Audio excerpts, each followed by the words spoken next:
Now, as we have been hearing already this morning, another announcement by the Chancellor yesterday was to end winter fuel payments for pensioners who don't receive pension credit or other means-tested benefits. Yes, Rachel Reeves said it was a difficult decision, but would save £1.5 billion.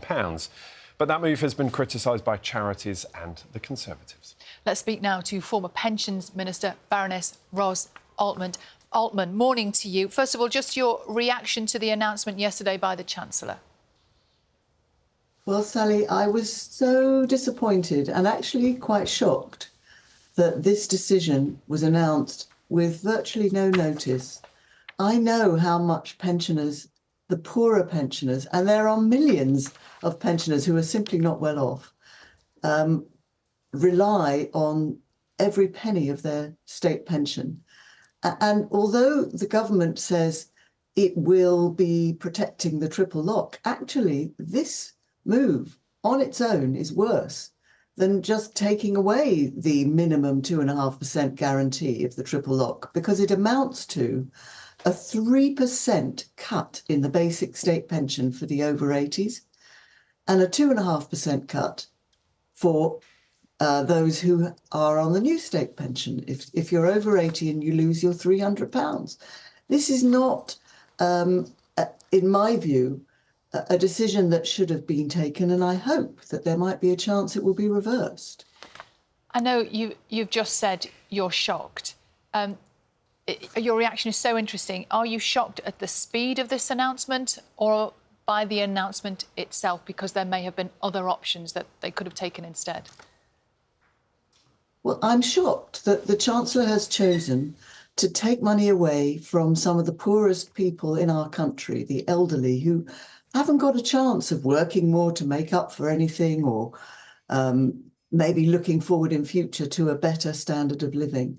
My inbox is already full of messages from worried pensioners saying, how could the Chancellor do this to us? If you're not on pension credit, it doesn't mean that you're not well off. If you're not on means testing, you may be just above the limit. And actually, these particular people are much worse off than those who get all the added benefits that means testing entitles people to. And 800,000 or so don't claim pension credit because they're too proud, and even though they're entitled to it, they don't go through the process of claiming. But even if everybody who was entitled to pension credit did claim it, what the Chancellor is doing, and it sounds, £300 or £200 doesn't sound a lot of money to those people who are not struggling to make ends meet.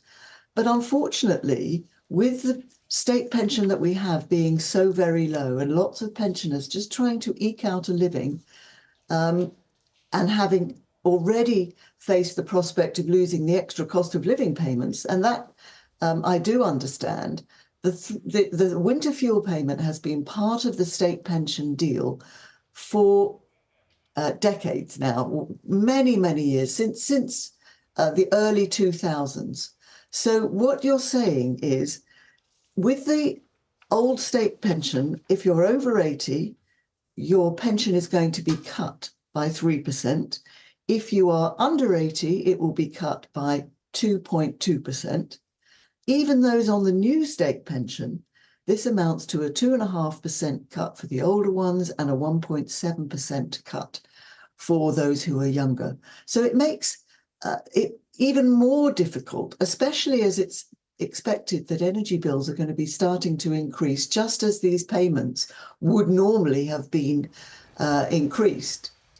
paid out in November.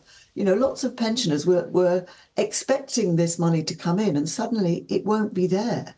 Baroness Altmann, sorry to interrupt you there. We do have to move on at this point, I'm afraid. Baroness Altmann, thank you so much for talking to us this morning. Thank you.